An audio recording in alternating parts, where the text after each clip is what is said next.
ગાંધીનગરથી તારીખ 13 થી 20 ફેબ્રુઆરી દરમિયાન જાહેર થઈ શકે છે ગુજરાતનું બજેટ. બજેટ રજૂ થયા બાદ એક મહિનો ચાલશે બજેટ સત્ર.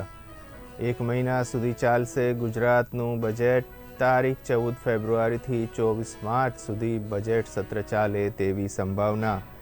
તારીખ 13 થી 20 ફેબ્રુઆરી દરમિયાન જાહેર થઈ શકે છે ગુજરાતનું બજેટ.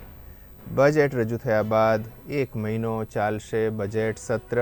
એક મહિના સુધી ચાલશે ગુજરાતનું બજેટ.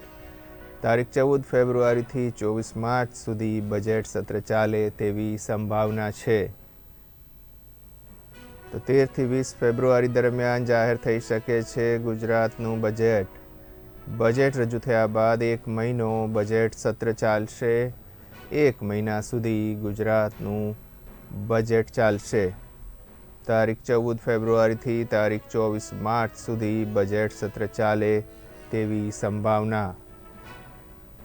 13 થી 20 ફેબ્રુઆરી દરમિયાન જાહેર થઈ શકે છે ગુજરાતનું બજેટ. બજેટ રજૂ થયા બાદ એક મહિનો ચાલશે બજેટ સત્ર. એક મહિના સુધી ચાલશે ગુજરાતનું બજેટ. 14 ફેબ્રુઆરીથી 24 માર્ચ સુધી બજેટ સત્ર ચાલે તેવી સંભાવના. વધુ વિગતો સાથે ગાંધીનગરથી સંવાદદાતા વિરેન મહેતા ફોનલાઈનથી જોડાઈ રહ્યા છે. જી વિરેન, બજેટ સત્ર બાબતે શું છે વધુ માહિતી? જી ચોક્કસ, આગામી 13 થી 20 ફેબ્રુઆરી દરમિયાન જાહેર થઈ શકે છે ગુજરાતનું બજેટ. બજેટ રજૂ થતાની એક મહિના સુધી આ બજેટ સત્ર વિધાનસભામાં ચાલુ રહેશે. ફેબ્રુઆરી 14 થી 24 માર્ચ સુધી બજેટ સત્ર ચાલે તેવી શક્યતાઓ હાલ જોવાઈ રહી છે.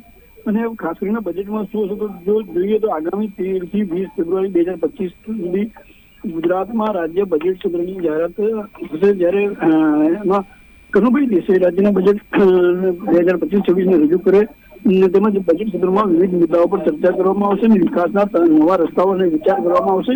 અગાઉનું બજેટ છેલ્લા વર્ષનું બજેટ જોઈએ તો 3.32 લાખ કરોડનું બજેટ હતું, જે આ વખતે વધે તેવી શક્યતાઓ જોવાઈ રહી છે. સમગ્ર માહિતી માટે આભાર વિરેન મહેતા. તારીખ 13 થી 20 ફેબ્રુઆરી દરમિયાન જાહેર થઈ શકે છે ગુજરાતનું બજેટ. બજેટ રજૂ થયા બાદ એક મહિનો ચાલશે બજેટ સત્ર. એક મહિના સુધી ચાલશે ગુજરાતનું બજેટ. તારીખ 14 ફેબ્રુઆરીથી તારીખ 24 માર્ચ સુધી બજેટ સત્ર ચાલે તેવી સંભાવના.